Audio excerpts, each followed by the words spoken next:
Hi, I'm Michi, and welcome back to Daily Reflections. Last time we've been talking about the idea of transferable knowledge, and that brought up the topic of the half-life of knowledge, and that's essentially what we're going to talk about today. Yeah, so before we start, I want to show you kind of a warm-up, or I do it myself because no one's watching so far, and the way it goes is like this.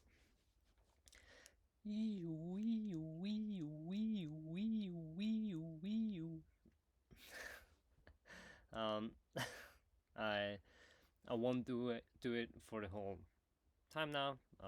You should do it for 1 or 2 minutes to warm up your face muscles to relax. It's always good for in preparation for a speech or talk you're giving. Yeah, and so now let's dig into today's topic.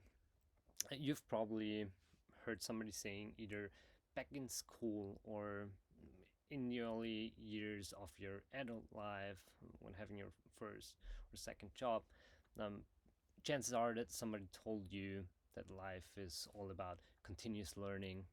It never stops, and probably you go like, I just invested years of my life into learning. I got really good at something. Why should I continue doing that for the rest of my life? Um, One of the reasons, it's not the only one, but one of the reasons is the half-life of knowledge. You probably half-life. You probably have heard that if you remember from physics. If you have like unstable atoms, you have a radioactive material, then it has a certain decay. And the half-life means if such a material has a half-life of 5 years, it means that after 5 years, only 50% of its mass um, will remain, and the other half is gone.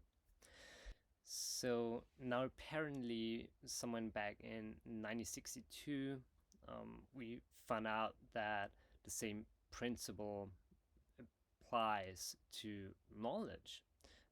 It's said that it was Fritz Marshall who kind of is the founding father of that theory. And yeah, so that's the boom, because if you think about it, what that means is that every piece of knowledge, every domain, everything you learn has a certain half-life, which basically means that over that specified period of time, the relevance, or only 50% of that knowledge will be relevant anymore. Yeah, and we have some data around that. As I said, it's a well researched topic. And if you, for example, take an engineering degree, it is said that it has a half life of around 10 years. If we now look into another domain, which is psychology, there it is said on average the half life is 7 years, ranging from 3 years up to 19 years, which again means that within those 7 years, if you have, for example, studied psychology, and if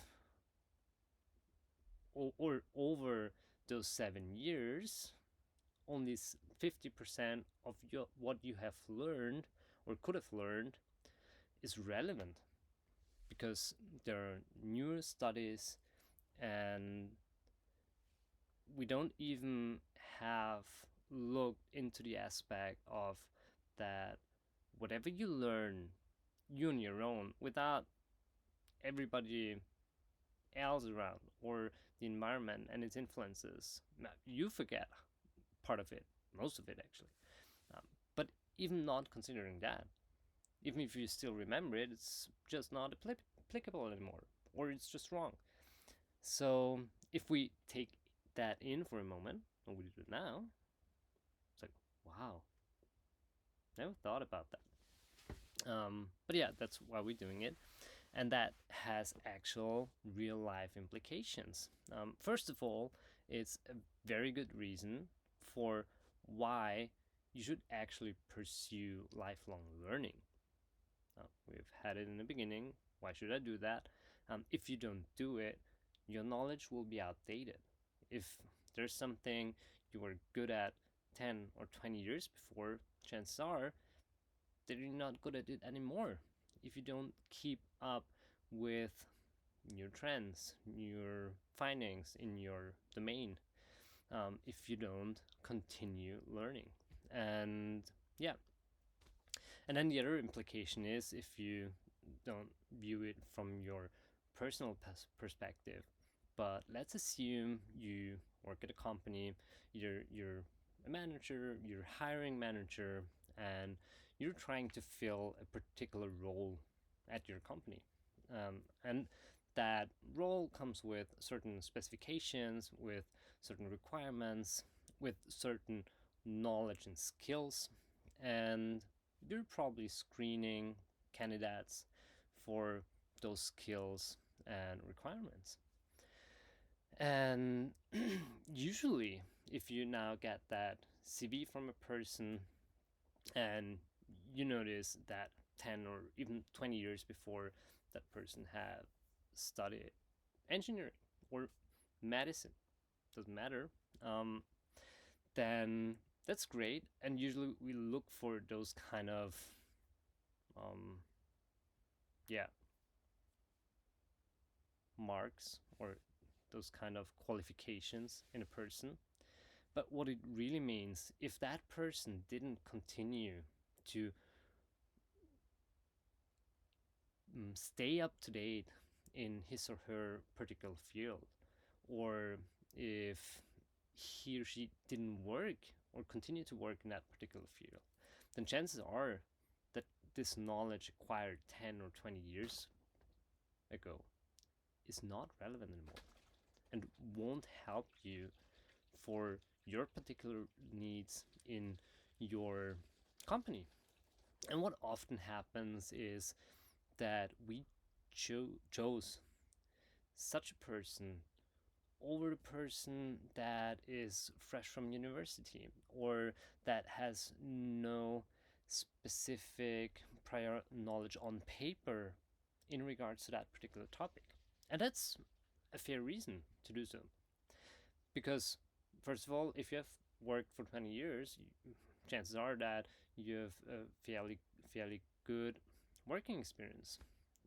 And also, if you have never worked or studied studied in that particular domain, then chances are that you just don't know what to do. But nevertheless, when looking at people and what they have done 20 years before, please consider this concept of half-life of knowledge because it can have some real life implications.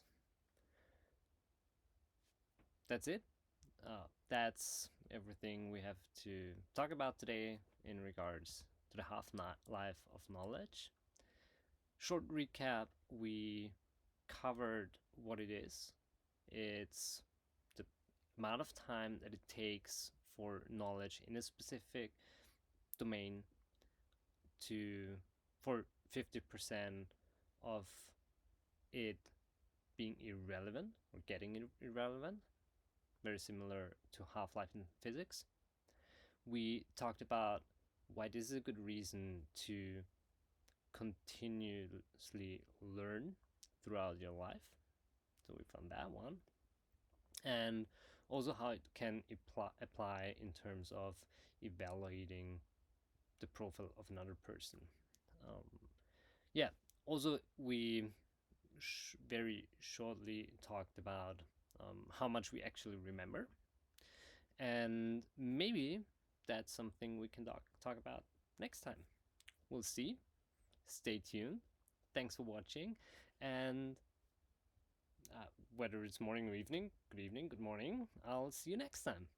Looking forward to it. It's Michi. Have a good day or not. Bye bye.